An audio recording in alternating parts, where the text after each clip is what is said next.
So, you're in your grocery store hunting for the ripest tasting tomatoes you can find. If you're in the produce aisle, you're in the wrong place.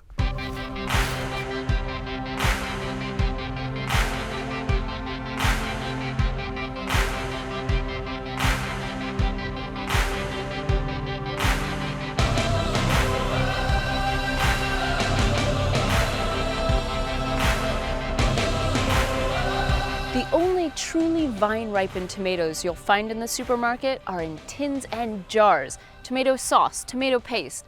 These use fully ripe, full-flavored tomatoes. See, it's all about logistics. Take this field right here. These tomatoes are being grown for Prego Farmers Market sauces. In just a few hours, they'll go from the field to the cannery, which is just about a mile from here. Fresh market tomatoes have to get to stores all around the country. If they're picked ripe, they'll simply rot before they get there. So they're picked hard and green before they reach maximum sweetness. Now, I had a choice. I could go to Florida, where most of the fresh, green tomatoes grow, or come here to California, where 95% of America's processing tomatoes grow. Well, you know from our red pepper episode that it's a whole lot harder to bring a crop to peak ripeness.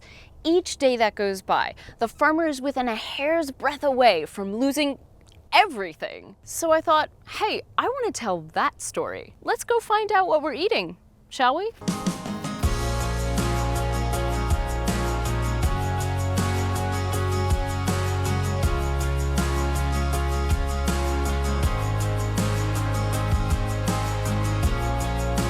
Welcome to Dixon, California, home to fifth-generation farmer Dustin Timothy and his dad, Ron, who started growing tomatoes here in the 1970s.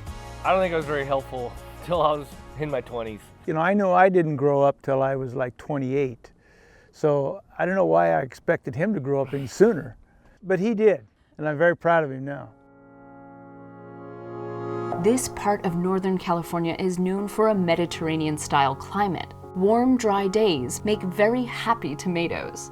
Not that tomatoes come from the Mediterranean. Nope.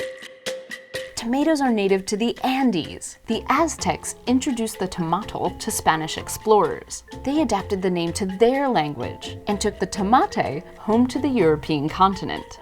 But they were not a smashing success. No one knew what to do with them, and lots of people thought they were poisonous. Ultimately, it was the cooks of southern Italy, a former colony of Spain, who really embraced the tomato. Imagine Italian food without tomatoes. No pizza, no pasta sauce. What a sad world that would be. Worldwide, there are over 20,000 varieties of tomato, loosely classified by their shape and size, and they are loaded with vitamins C and K, folate and potassium. We Americans get more vitamins from tomatoes than from any other fruit or veg we put in our mouths. And it's not because we're pounding the salad. It's because we love our spaghetti sauce and our ketchup and our pizza. You say blood courses through our veins? I say it's tomato sauce. 9 out of 10 tomatoes we grow in this country are processing tomatoes. That means we eat a lot of them. These plum-style tomatoes have fewer seeds, dense flesh, and little water. Just what you want for a full-bodied, full-flavored sauce. Unlike the tomatoes I grow in my garden, these tomatoes have been bred to all ripen at the same time on the vine. So Dustin can harvest an entire field of ripe tomatoes all at once. This thing's enormous. Ready? Yeah.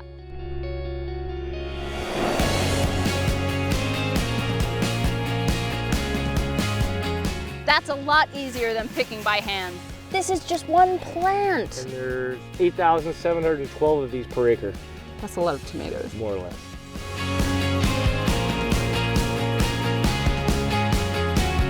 The harvest begins in late July. By late September, it's practically a round-the-clock operation. Every day and every night, ripe tomatoes wait for no man. Once they're red, Dustin has a 2-week window to get them cut. You'd think it's pretty straightforward. He has 1,000 acres. He planted over 2 months in the spring, 40 acres a day. He just harvests the first ones he planted and follows the sequence, right? No, this is farming. It's never straightforward. It's more like a Rubik's Cube with a myriad moving parts. You can't work on one side and forget the others. He's got weather. If it rains, these tomatoes could rot on the vine. He's got equipment breakdowns. These machines run 2 10-hour shifts every day. Things will break. He's got Prego's own production deadlines. I'll tell you, Dustin is a Rubik's Cube champion. It's 8 o'clock at night, but these guys won't quit for another couple hours.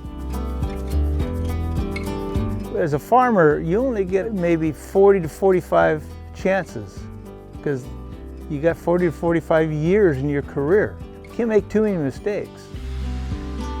While a harvest is relentlessly grueling, it's also a celebration, a culmination of a season's worth of blood, sweat, and tears. That season began in March, with baby transplants grown in the greenhouse, planted one by one in the soil. Tomato plants are sensitive creatures. If it's too cool in May, they won't grow as vigorously. Too hot in June, then the flowers won't survive. Each flower represents a tomato. If the heat wilts your flowers, you get no tomatoes.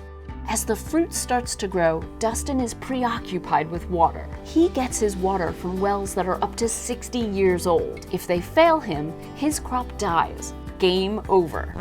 Only this, of course, is not a game. It's his livelihood. Dustin's entire salary for the year is tied up in a set of circumstances he largely can't control. But he's not totally helpless. Dustin's installed irrigation below the Earth's surface. His costs are high, but he gets to farm more ground more efficiently. I've experienced a 30% reduction in water use. That's amazing. Yeah, it's pretty significant.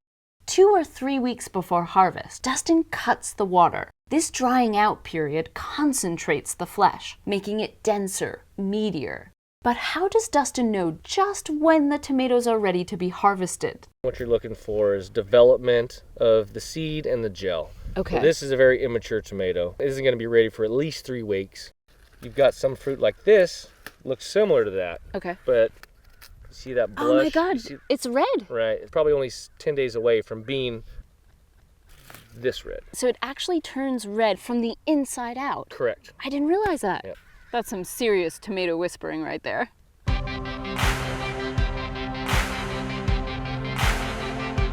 Now, you might have noticed that these vines are not supported by trellises. Trellis tomatoes need to be hand-picked by an army of harvesters. Processing tomatoes are grown on the ground, so they can be cut in one fell swoop. By this bad boy. Dustin can harvest 50 tons of tomatoes per acre. Here's how. In a matter of seconds, the harvester cuts the whole plant, passes it up to a shaker, the tomatoes drop off, and the greens shoot out. The fruit runs quickly through a color scanner that kicks out any unripe ones. And just to be on the safe side, there's a human pair of eyes too. Today, that's me.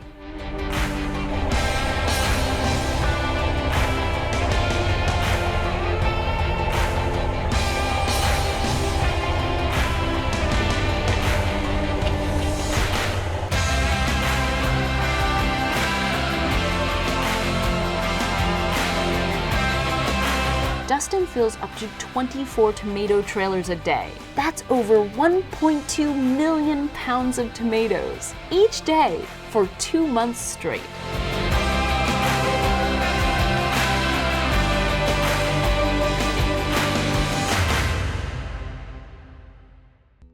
The colossal bounty that this land produces is mind-blowing. To give the soil a chance to rest and recover, Dustin rotates crops across his farm. Next to his tomatoes are sunflower fields, a less demanding crop that allows the soil time to build back its strength. Processing tomatoes. Does that word processing sound scary? Like big brutal factories with smoking chimneys? Well, fresh market tomatoes sounds like sunshine and sunflowers. The truth is, processing is just a process. It's dicing or crushing or pureeing, and it's heating to kill off bacteria. Basically, it's the old-fashioned canning process on a much, much larger scale. Now, what happens to those processed tomatoes afterwards makes all the difference. Are they then overloaded with salts and sugars and stabilizers? A good rule of thumb: read that ingredients list. You should recognize all the ingredients, and tomatoes should be top of the list.